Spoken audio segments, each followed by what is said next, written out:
memang dunia sedang menghadapi masalah-masalah yang kurang lebih identik lah semua negara itu ya. Kita perlu membenahin masalah-masalah yang ada di dalam negeri. Kalau kekurangan, ngambil utang lagi. Tapi saya terus terang aja tidak menyarankan ngambil utang. Itu bagaimanapun juga memberatkan ekonomi kita, baik sekarang maupun yang akan datangnya makin berat, makin terpuruk.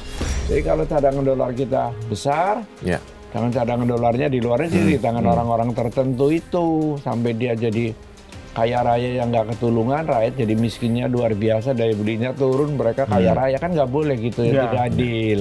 Padahal pertambangan sudah dijadikan andalan.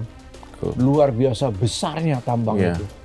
Sampai itu hutan gundul lagi dibenerin nih Republik Indonesia kan oleh Pak Prabowo lah ya. Kalau lagi bener begini, banyak yang nggak setuju. Pak ini begini, ini begini. Nah, mereka kan berusaha untuk menggagalkan, menunda, menggagalkan macam-macam cara-cara yang digunakan untuk ini. Tapi itu harus kita lawan. Kita harus solid, berhasil.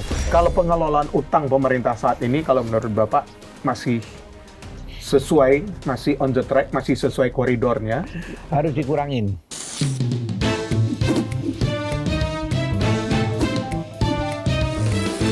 To the point aja. Di tengah ketidakpastian global yang makin brutal, Indonesia berhasil meraih rating stabil dari dunia internasional. Sebuah prestasi fiskal yang tentu patut kita kawal. Kita akan mengulasnya bersama Menteri Keuangan Kabinet Pembangunan 7, Fuad Bawazir. Pak Fuad, terima kasih telah hadir di To The Point aja, Pak Fuad. Iya, makasih. Ya. Selamat datang Pak Fuad. Kalau melihat kondisi pemeringkatan Indonesia ya Pak Fuad yang disampaikan oleh S&P pada outlook ini stabil. BBB dan A2 di tengah berbagai tantangan ekonomi seperti pelambatan industri, dinamika ketenaga kerjaan, dan tekanan terhadap daya beli masyarakat. Bagaimana Bapak melihat kondisi ini sebenarnya? Apakah hanya sekedar pujian atau memang itu fakta real kondisi ekonomi kita? Saya rasa S&P itu menyampaikan yang semestinya dilakukan. Karena memang APBN kita sebetulnya ya dalam kondisi sekarang ini termasuk masih oke. Makanya ya outlook-nya masih biasa saja gitu kan. Dan kalau memang udah jelek tapi dibilang bagus, saya rasa repot juga itu S&P, ya kan? Nanti akan banyak dapat kritikan. Bahwa masalahnya kita itu menganggap ini agak ragu gitu ya, karena apapun. Karena memang di dalam negeri itu banyak para ekonom kita yang bawaannya itu kayak ingin yang buruk-buruk aja terjadi gitu. Wah Pak, ini maunya indeksnya jebol, ya kan, kursnya jebol, kayak begitu loh. Jadinya mereka mengharapkan sebetulnya itu terus-menerus digaung-gaungkan. Karena itu waktu ada penilaian yang sebenarnya begini, ya apa iya gitu kan. Tapi sebenarnya memang begitulah. Bahwa memang kita itu, dan itu memang dunia sedang menghadapi masalah-masalah yang kurang lebih identik lah semua negara itu ya. Kita perlu membenahin masalah-masalah yang ada di dalam negeri, itu memang betul. Ya, tapi itu sekali lagi bukan monopoli kita. Kita perlu membenahin, ya kalau istilahnya gampangannya itu atau bodoh-bodohannya itu kan, kalau fiskalnya itu kan perlu, saya mulai dari nomor 3 dulu ya. Kalau kekurangan, ngambil utang lagi. Tapi saya terus terang aja tidak menyarankan ngambil utang. Itu bagaimanapun juga memberatkan ekonomi kita, baik sekarang maupun yang akan datangnya makin berat, makin terpuruk. Dari dulu udah diingetin, tapi pada bandel gitu kan. Ya, jadi kalau bisa dihindari. Ya, terus pengeluaran, ya kan, politik spending, belanja. Alhamdulillah belanja itu banyak yang ngawasi. Mulai masyarakat, media, ya kan? Aparat penegak hukum, wah semuanya tuh disorot, ribut melulu kalau ini. Jadi udah lumayan agak terkontrol juga gitu kan, karena dibantu oleh masyarakat. Yang ketiga yang nggak banyak disorot bener oleh masyarakat itu kan segi penerimaannya. Nomor satu itu kan penerimaan, belanja, satu spending itu, kemudian tadi utang. Nah, yang penerimaan ini yang perlu sebetulnya ditingkatkan. Karena kalau ada duitnya itu apa aja kayaknya gampang lah, bisa aja dilakukan. Nah, penerimaan itu kita sebetulnya potensinya besar. Makanya lihat aja, ada orang yang kayanya luar biasa itu tambah kaya bener gitu kan. Lihat emang kalau kita baca profil-profil pajak pribadi orang Indonesia, kayaknya biasa-biasa aja. Pajak pribadinya nggak ada yang luar biasa menonjol gitu ya. Walhasil dari sudut penerimaan negara, terutama pajak itu memang lemah kita masih. Nah itulah yang, dan tidak banyak disorot masyarakat karena masyarakat tidak banyak mengetahui informasi mengenai perpajakannya ini. Ini yang perlu digalakkan, dan galakan ini kan ada ya perbaikan administrasi tentu saja ya. Tapi ada intensifikasi. Sekarang intensifikasi dan ekstensifikasi udah dapat puluhan dari ekstranya aja hampir 75 triliun katanya. Tapi intensifikasi dan ekstensifikasi itu yang perlu benar digalakan. Nah, dan metodenya bisa tidak langsung. Misalnya, politik pemerintah ekspor dari sumber daya alam satu pintu. Ekspor satu pintu, ya. Satu pintu. Itu baru dicoba. Dari 3 komoditi aja ya, sawit, batu bara, sama ferroalloy ya, itu baru 3 aja. Itu tuh kira-kira udah mencakup konon 24%-an lah ya. Itu 24% catatan yang resmi, yang nggak resmi kita kan nggak tahu. Ya kan? Ya karena dari data kita mengatakan ekspor kita sekian, dan negara yang dieksporin kita mengatakan impor dari Indonesia lebih besar lagi kan? Lebih besar, itu kan? Betul. Itu makanya waktu itu ada under invoicing segala macam itu. Nah, tapi anyway, itu juga sudah menunjukkan satu pola yang bagus. Tapi harus bisa dilaksanakan benar-benar oleh pemerintah. Karena kalau itu dilakukan, yuk tahu nggak? Kita berarti akan sekali pukul ini dengan politik ini, itu paling tidak 3 tercapai, bisa tergul lah itu. Satu, cadangan devisa kita bisa besar. Karena cadangan devisa kita ini karena devisa hasil ekspornya banyak di luar negeri, makanya cadangan devisa itu kita tuh tipis. Karena tipis, maka dolar bisa dimainin. Itu. Jadi kalau cadangan dolar kita besar, cadangan dolarnya di luarnya sih di tangan orang-orang tertentu itu, sampai dia jadi kaya raya yang nggak ketulungan, rakyat jadi miskinnya luar biasa, daya belinya turun, mereka kaya raya, kan nggak boleh gitu ya, tidak adil. Nah ini satu, jadi stabilitas moneter, cadangan devisa kita cukup, stok dolar kan cukup, kalau orang tukar menukar ya udah oke. Karena kita ekspornya banyak. Kedua, ini juga akan meningkatkan revenue kita, pendapatan kita dari sektor pajak. Nah, pendapatan kita itu penting karena apa? Selama ini tax ratio kita itu turun terus loh. Ngeri bener turunnya tax ratio, kita ngeri. Jadi dari sudut turunnya tax ratio, kita memang kurang sehat Indonesia itu. Kalau orang negara-negara lain tax ratio-nya besar, kok kita kecil sendiri tax ratio loh ya ini kan. Jadi memang ya memble gitu. Kalau ini gitu kan, itu harus hati-hati. Jadi ini nanti insya Allah akan meningkatkan tax ratio kita. Kalau tax ratio kita bisa ditingkatkan, pendapatan kita berarti bisa besar fiskal kita. Karena kita bisa besar, dengan uang di tangan kan bisa berbuat banyak. Alokasi devisa, alokasi umum ke daerah, alokasi khusus ke daerah, alokasi dana desa, semuanya itu bisa besar benar. Kalau besar betul kan jadi semuanya bisa terangkat. Ya kan? Dan utang kita nanti lama-lama bisa kebayar, bisa lunas. Itu. Yang ketiga itu kita bisa meningkatkan pertumbuhan kita. Saya yakin pertumbuhan kita bisa. Dari mana Pak pertumbuhan? Kita lihat saja. Kalau tadi kan kita turun terus. Tax rasionya. Nah kalau pertumbuhan kita sebetulnya pertumbuhan kita itu turun. Itu. Jangan salah. Pertumbuhan kita zamannya Orde Baru berapa? Rata-rata kan bisa 7%. 30 tahun itu 7% paling sedikit. Kita sekarang 5% aja cengep-cengep. Padahal pertambangan sudah dijadikan andalan. Luar biasa besarnya tambang itu. Sampai itu hutan gundul.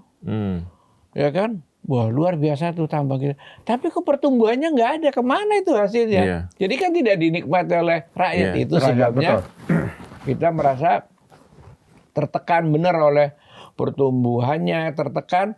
Daya belinya juga tertekan. Ya kan?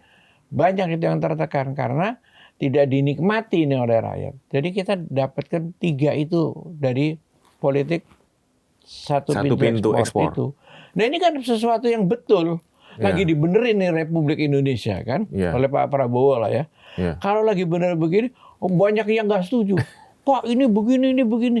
Itu bohong aja. Lo, jangan bicara yang enggak. Sekarang terbukti dengan tidak satu pintu, devisa kita kemana? Udah menguap tanpa jelas ya Pak ya. Menguap devisa kita, pertumbuhan kita kemana? Tax rasio kita kemana? Sudah nggak dapat apa-apa. Tapi kok lagi dibenerin, kok malah diributin gitu kan. Itu biasalah politik orang begini. Itu mah gombal itu kayak gitu. Berarti itu yang dinilai oleh S&P. Bahwa apa yang dilakukan oleh pemerintah sekarang ini kemungkinan memiliki dampak yang sangat baik. Ya jangka panjang memang akan sangat baik. Sangat baik. Karena itu sekali lagi meningkatkan devisa, jadi stok kita jadi bagus, tax rasio kita jadi naik, dan pertumbuhan kita akan menjadi naik. Jadi pengorbanan tambang yang istilahnya dipompa habis-habisan itu ada dinikmati oleh rakyat, ada hasil. Nggak kayak sekarang. Masa devisanya di luar negeri, nanti pura-pura diinvestasikan di sini, itu disebutkan investor terbesar kita Singapura.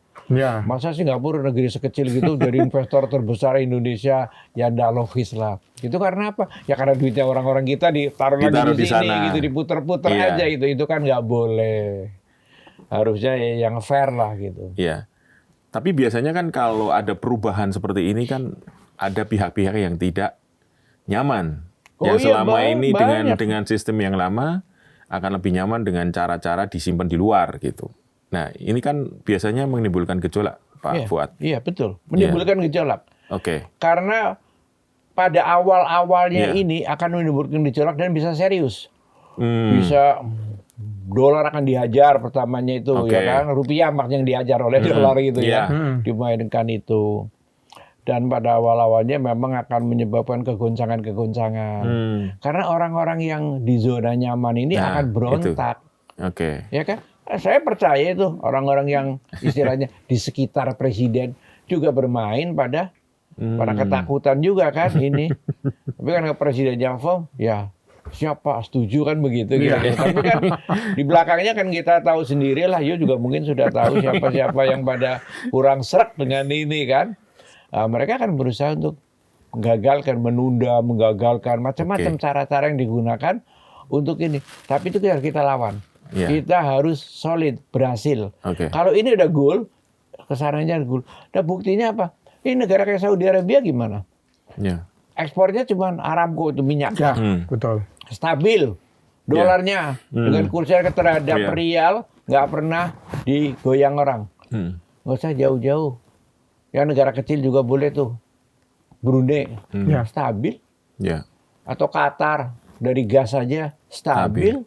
Ya, kalau mau negara yang besar, lihat aja sekarang Rusia, Cina. Rusia dulu dolar rubelnya berapa ya? 100 lebih, 108 apa? Sekarang 90-an aja. Malah stabil, perang segala macam. Tapi dia udah kontrol. Semua sekarang masuk sini lah. Misalnya kita udah kuat sekarang gitu kan. Apalagi Cina lebih stabil lagi kan. Udah sampai triliunan dia punya cadangan devisa. Jadi nggak ada alasan. Tapi alasannya ini, kita selama ini cadangan devisa kita ekspornya banyak tapi entah kemana gitu loh. Itu banyak yang menguap ini yang menjadi tantangan kita sebenarnya. Itu yang menjadi banyak tantangan dan itu yang selalu dihindari untuk dibicarakan. Menghindari dibicarakan. Kayaknya tabu banget untuk membahas. Tabu karena sudah nyaman zonanya ini. Ya kan? Nah, berikutnya kalau seandainya kita lihat nih, kalau pengalaman Bapak di bidang kebijakan fiskal, bagaimana penilaian terhadap strategi pemerintah dalam menghadapi tantangan fiskal saat ini, kalau pandangan Pak Fuad? Iya, sekarang ini fiskal kita memang termasuk berat dan semua negara yang lain juga sama saja sih. Ya itu makanya strategi jangka panjangnya, yang jangka panjang dan kita akan menstabilkan itu tadi. Dimulai dari politik ekspor satu pintu itu dulu dah. Itu politik jangka panjang untuk ini. Kalau sekali itu dapat, dan terus terang aja, ini ekspornya kemana nanti? Oh ketahuan, ekspornya ke sini. Nah kalau nanti disatuin sama pemerintah itu, ketahuan semua. Ketahuan semua. Sekarang ini, ditanya aja pengusaha angkutan, kapal. Pak, nggak bisa pakai kita mereka Pak. Kenapa nggak pakai kalian? Gitu. Ya udah tahu juga. Mereka kan nanti ketahuan ekspornya kemana-kemana. Kita nggak pernah dipakai Pak. Kalau kayak begitu, dia pakai kapal-kapal asing yang bisa dimanipulasi lah untuk ini. Kan itu kan tukar-tukar dokumen aja di tengah jalan. Istilahnya nggak berani pakai kapal-kapal kita. Nah kalau kita itu strateginya adalah ini. Ini strategi jangka panjang dan saya bilang once for all ini istilahnya itu. Apalagi nanti kalau diperluas. Kita kan ekspornya komoditinya kan banyak benar. Ya kan? Bukan kayak Saudi cuma minyak, ini Qatar cuma gas ya. Kita macam-macam. Itu banyak benar. Kita dari dulu kenapa nggak melakukan itu? Nah, kenapa tuh Pak dulu? Ya udahlah yang lama udah lewat. Baik. Tapi yang dulu yang dilaksanakan sebetulnya udah sih, tapi tidak seserius sekarang ya? Iya. Hanya minyak dan gas. Kan kalau pasal 33 Undang-Undang Dasar kan, ya kan, bumi air semuanya kekayaan untuk kemakmuran rakyat. Tapi kan yang diundangkan baru migas. Iya, baru migas. Migas ada masalah nggak ada kan, nggak ada masalah migas semuanya otomatis sumur ya punyanya pemerintah, semuanya punya pemerintah dijual nanti yang kerjain dikasih uang sekian lah kasih bagian, ya kan. Kamu sebagai pengelola yang punya modal, apalagi minyak kan emang susah ya kadang-kadang, gambling ratusan juta dolar, itu dikasih aja pokoknya. Jadi udah jatahnya udah ada. Kalau tambang kan udah nggak nyari, tinggal ngerok aja. Itu kan nyedokin aja, ngerokin aja tuh dijual. Nggak ada ilmunya sama sekali tuh. Gembeleng-gembeleng aja pada pinter-pinter. Kalau itu mereka ngambil hartanya itu pakai otak, ya misalnya kayak Bill Gates, itu otaknya yang dipakai itu dapat Microsoft kan gede, atau apa Mark Zuckerberg itu Google. Apalagi kalau si Elon Musk. Waduh, Elon Musk itu namanya SpaceX misalnya gitu. Semuanya otak. Lah ini kalau ngerokin dari ini serok jual gitu kan, ya masih kasaran lah gitu. Pak Fuad, kalau kebijakan satu pintu ini kira-kira akan berdampaknya cukup signifikan di berapa waktu ke depan nih, kalau hitungan Pak Fuad? Sebenarnya kalau itu dilaksanakan 6 bulan juga sudah. 6 bulan ya? 6 bulan sudah mulai terasa. Cuman ini bagaimana pelaksanaannya ya wallahualam, saya tidak di dalam pemerintahan secara langsung ya. Tapi perlu dilaksanakan. Itu tidak boleh dimain-mainin. Asal konsisten ya? Konsisten, benar. Ini sekian, ekspor kemana, udah. Sekian, ini. Itu lipat cadangan devisa kita, bukan jadi cadangan devisanya si Mr. A, Mr. B, Mr. C, di luar negeri jadi gede. Iya. Artinya kalau untuk mengelola itu, kita artinya dengan satu pintu tadi manfaat sangat banyak, kalau sekarang baru pertambangan, dan kita harus luaskan lagi sesuai dengan pasal 33, kompetensi seperti apa yang dibutuhkan untuk memimpin lembaga yang bisa mengawasi itu? Ya sebetulnya ini saya lebih banyak teknis ya, lebih banyak manajerial saja. Nah sekarang ketuanya siapa ya, di rootnya itu orang asing ya saya kira, si siapa, lupa lah saya namanya, si Lahluk siapa gitu kan. Nah itu dengan teman-teman yang Indonesianya itu harus benar-benar itu skillnya harus ditingkatkan dan dia harus dapat dukungan dari kita dan dia harus berani. Jangan dia ini kan saya percaya ya, saya tidak menuduh tapi saya punya kepercayaan seperti itu. Pengusaha-pengusaha ini merasa zona nyamannya kan diganggu, lobby nih ke dia, oh begini, pastilah.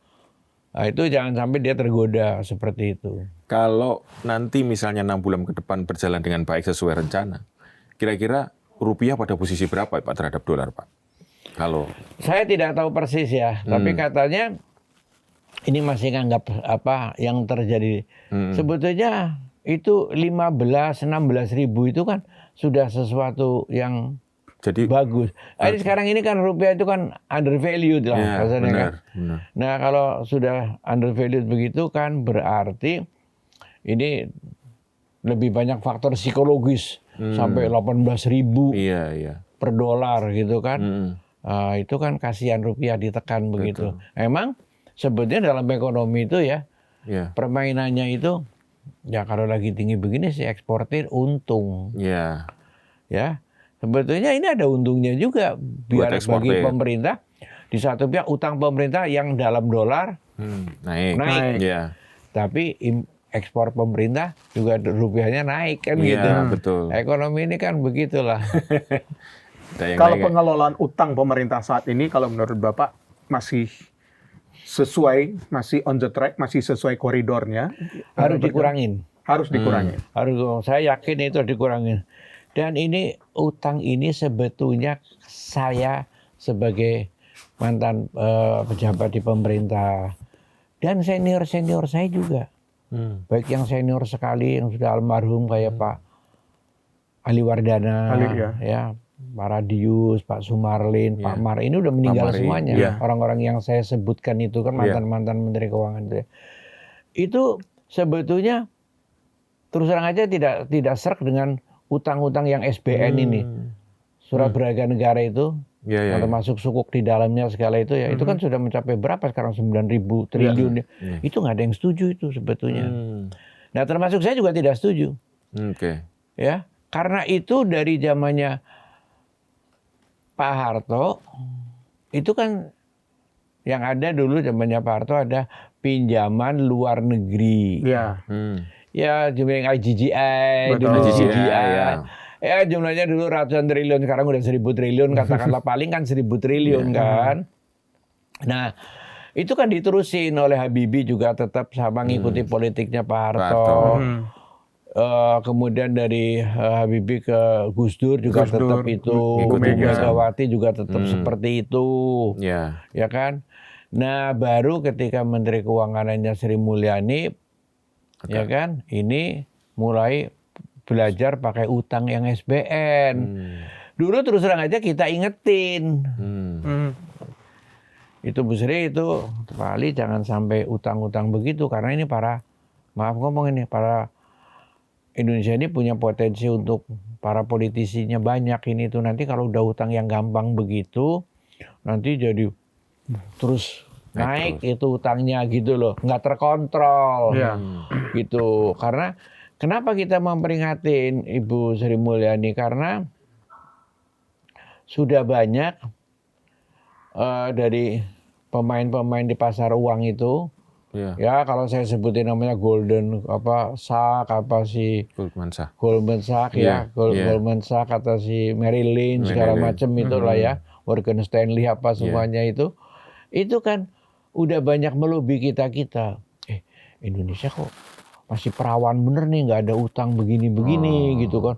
Wah kalau masih perawan ini utang masih gampang, masih banyak ini itu. Ya kalau mereka namanya pedagang ya saya bisa maklum lah ya, pasti kan mereka dapat penjaminan emisi segala macam lah ya mereka.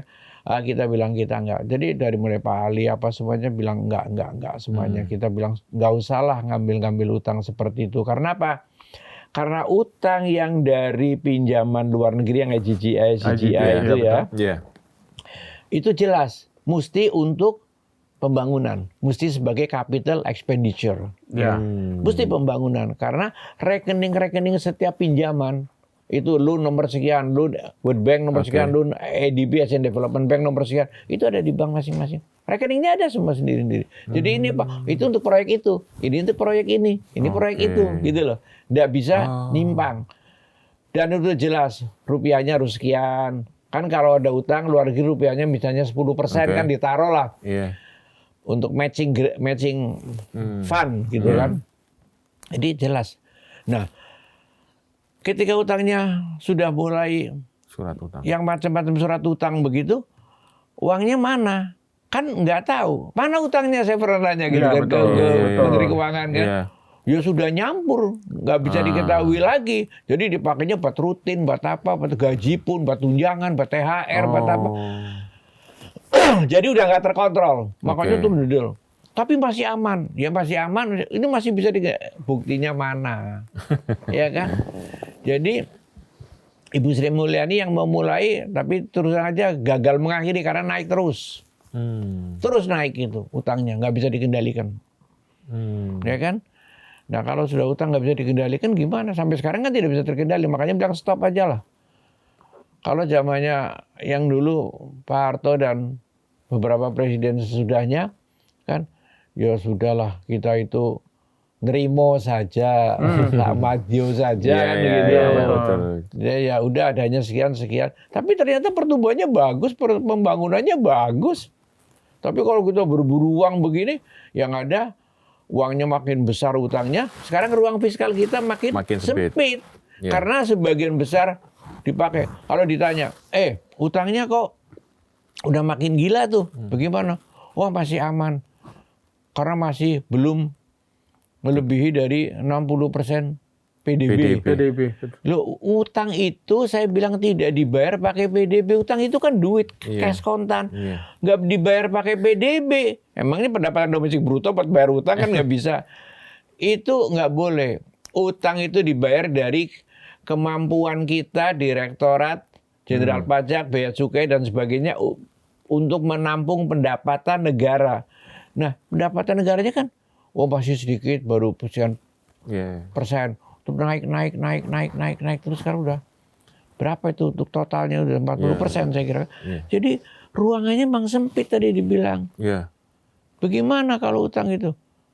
Nah, inilah sebenarnya kita satu pihak kita bangga punya Menteri Keuangan perempuan, tapi lain pihak mudah dibujukin ini, kan?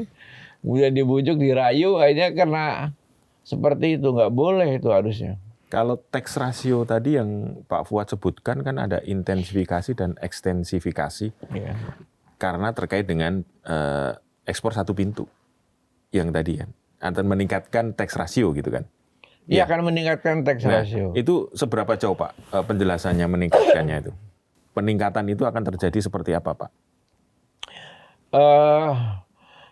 Kalau hitungan teknisnya persisnya saya tidak tahu karena saya tidak di dalam ya. Tapi melihat keterangannya daripada Menteri Keuangan Pak Purbaya maupun dari Presiden yang mengatakan itu kira-kira ada hampir 16.000 triliun. 16.000 triliun. Ada 908 miliar US dollar.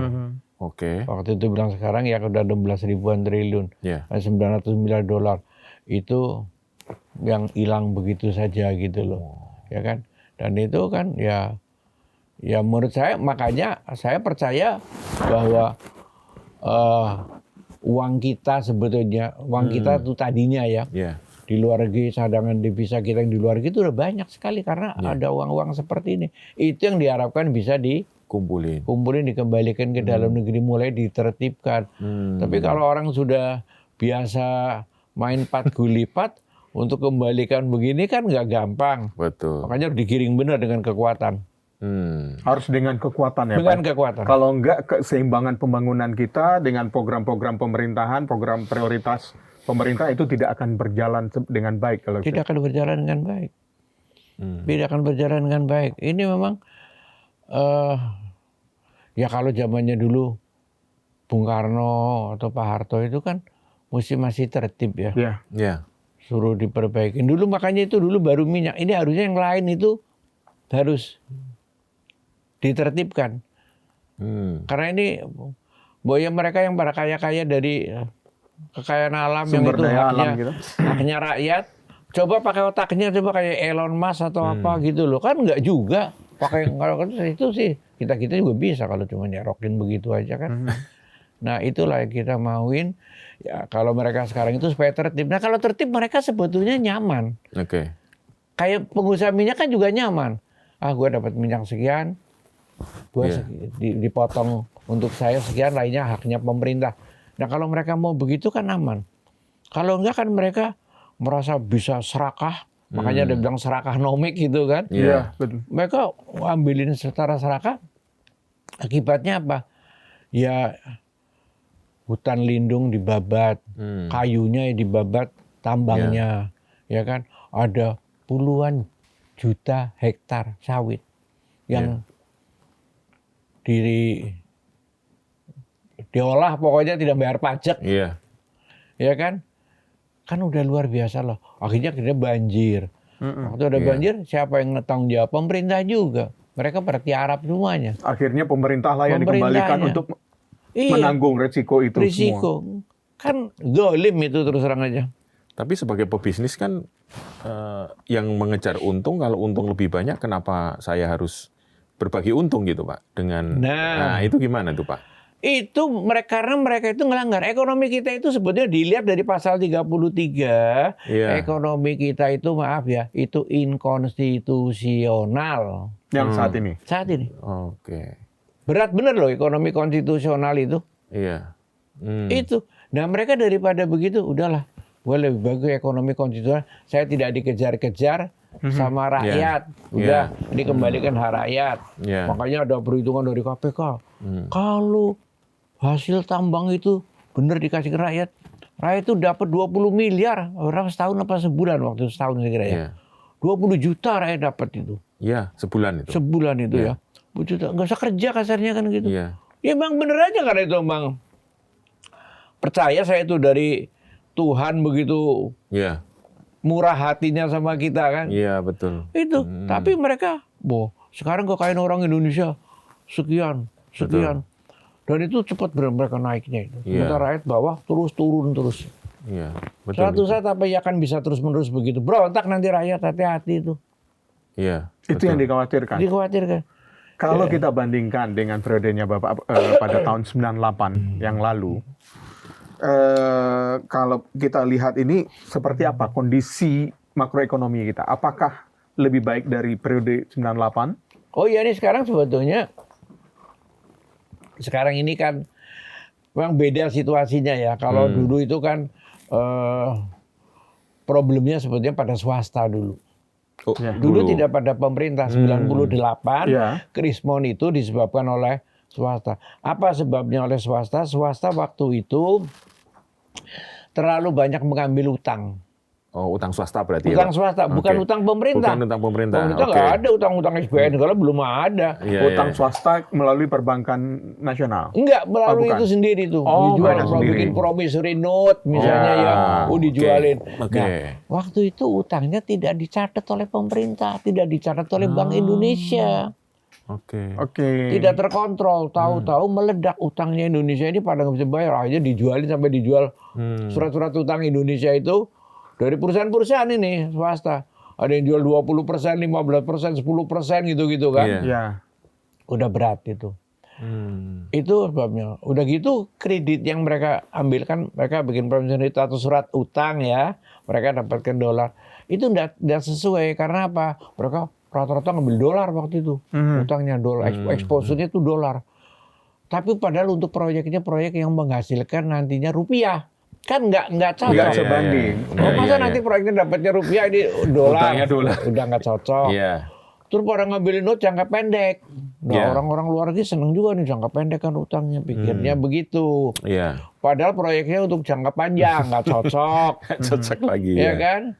Jadi memang udah kacau ini waktu itu. Makanya terjadi terus nggak dicatat itu 3 hal faktor itu tidak dicatat oleh pemerintah diatur oleh B. Sejak itu makanya diatur 98 dikeluarkan undang-undang atau aturan. Itu mereka harus melaporkan kepada pemerintah. Hutang-hutangnya itu. Baru setelah itu dimonitor, hutang swasta sekian. Makanya sekarang kan di laporan statistik kelihatan hutang pemerintah, hutang swasta, SBN, hutang pinjaman luar negeri yang dulu CGI itu. Ya. Itu kan sekarang jadi mulai kelihatan polanya. Dulu memang belum, terus terang aja. Iya. Jadi publik pun, rakyat pun bisa mengontrol dengan bisa baik ya Pak ya? mengontrol. Nah sekarang kalau utang udah gini makanya jangan terus diperburuk. Nggak ada orang yang ngomong, kan utangnya belum 60%. Iya. Belum 60%, kalau udah 50% aja udah nggak ada orang yang mau ngutangin Indonesia, udah bangkrut tuh kalau sampai 60%. Saya bilang Kalau masih acuannya masih 60%. Iya, 50%.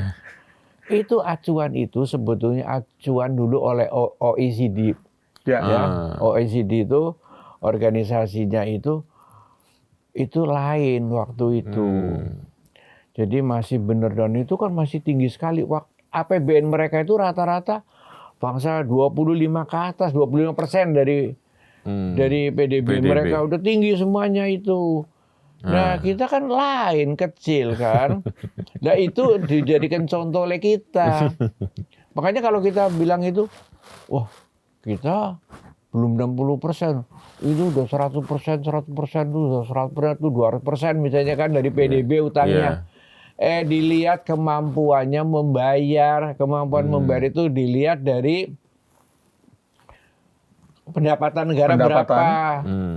Karena itu uang dibayar uang, bukan dibayar pakai PDB, saya bilang itu, kan?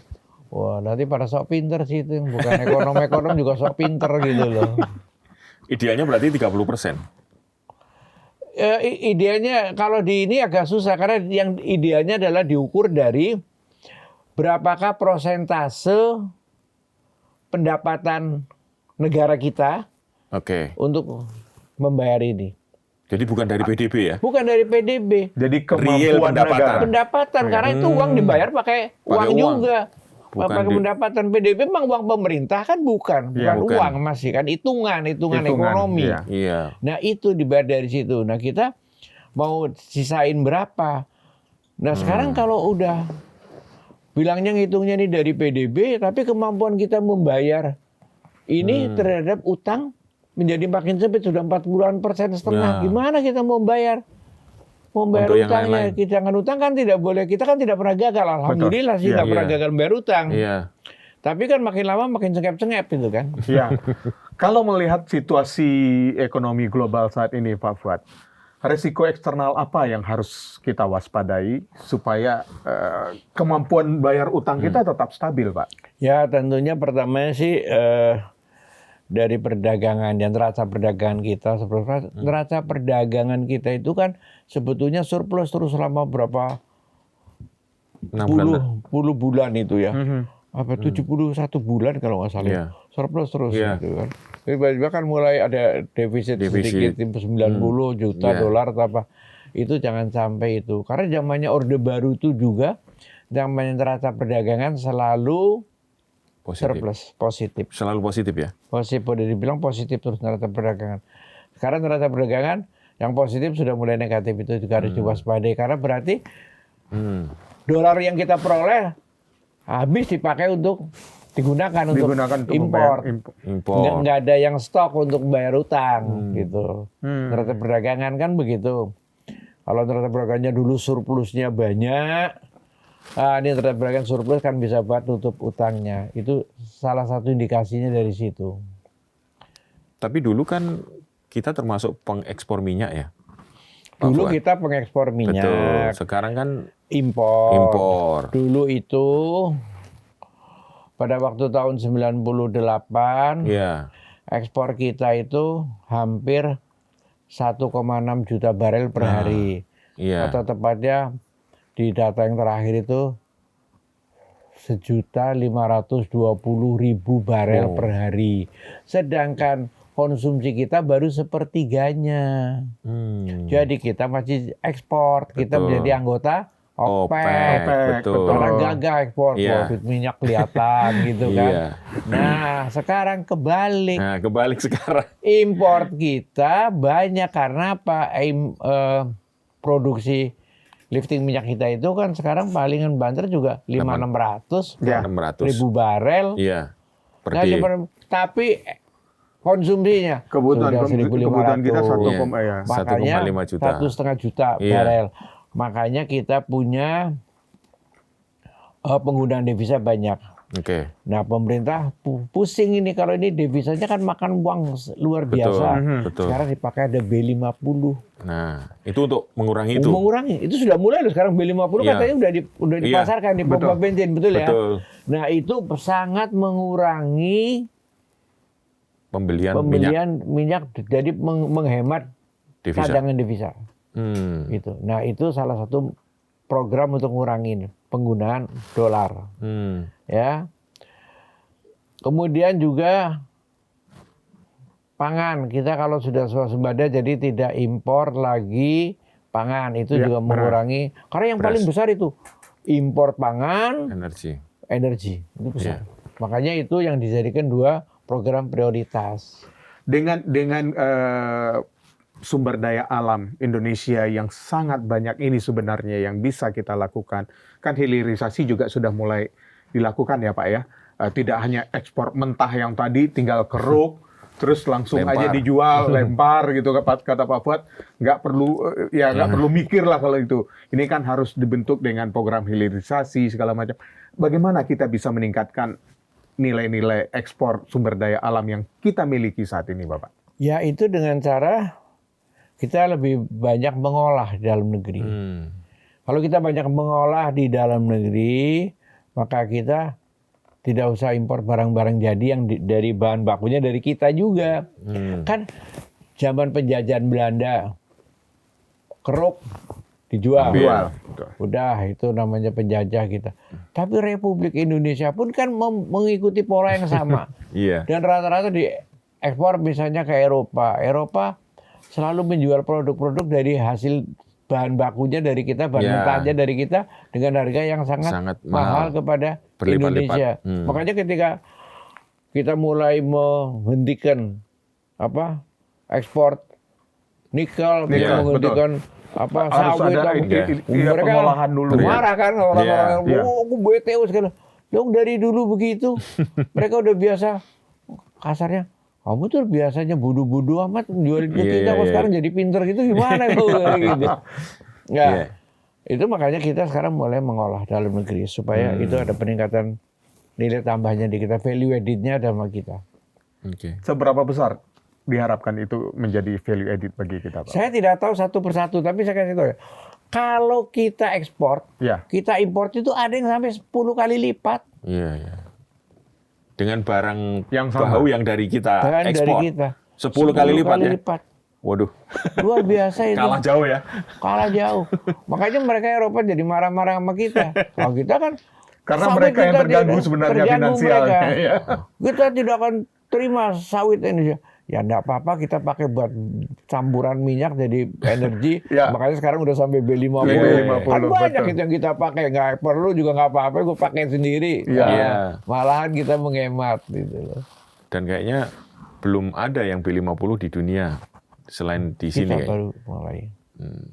Nah ini sangat diharapkan. Ini kalau ada apa-apa ya kita itu selalu ditembakin dulu. Itu tidak bisa mau B30 aja, nggak boleh B20, nggak bisa, macam-macam. Kilangnya rusak, ini kelas segala macam, pusing. Saya juga nggak ngerti kan orang teknisnya kan saya nggak paham. Jadi kita ribut dulu. Kalau nggak kebenar pemerintah kan stop. Kita untuk Bang dia coba. Jadi artinya karena kita tidak paham teknis, yang bisa kita pahami saat ini adalah finansial mereka, keuangan mereka terganggu kalau seandainya kita memproduksi ini ya Pak ya. Dengan inovasi yang kita lakukan dengan dari sumber daya alam yang kita miliki. Terganggu sekali mereka. Makanya mereka itu sampai ada yang bilang, Shell Indonesia. Kalau macam kan ada kan Shell Indonesia.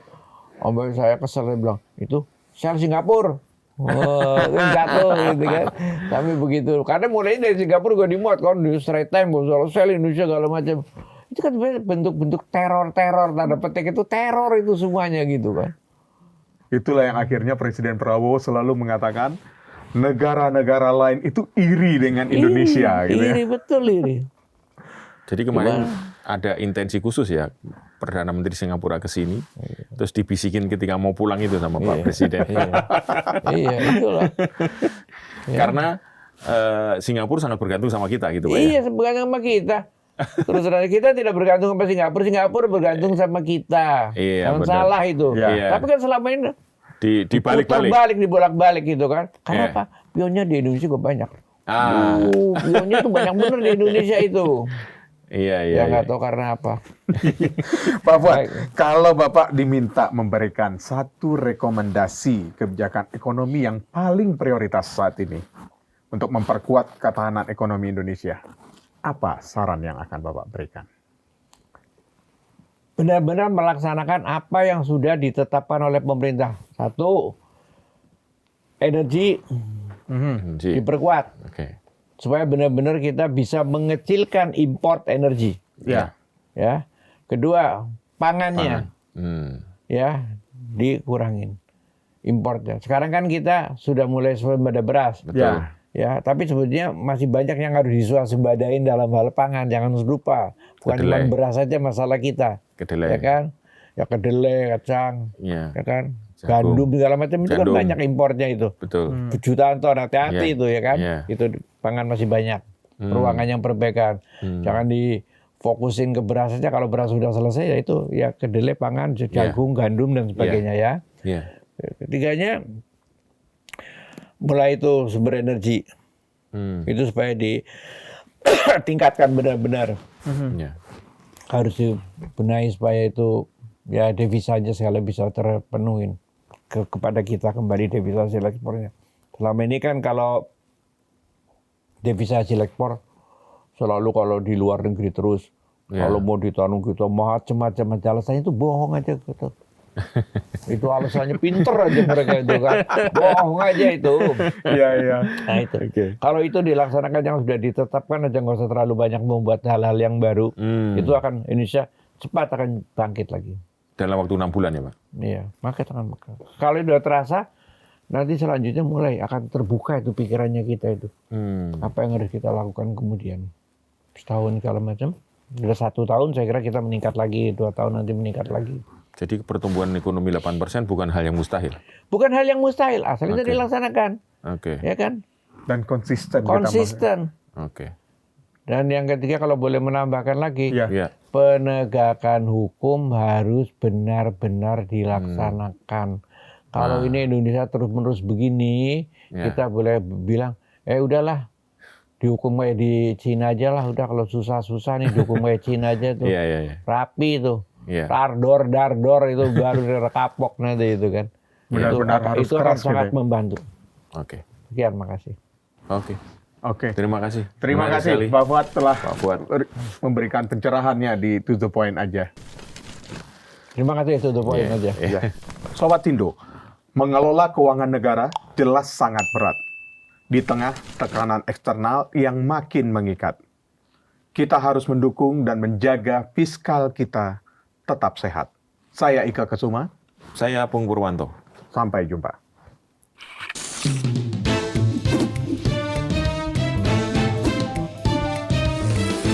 To the point aja.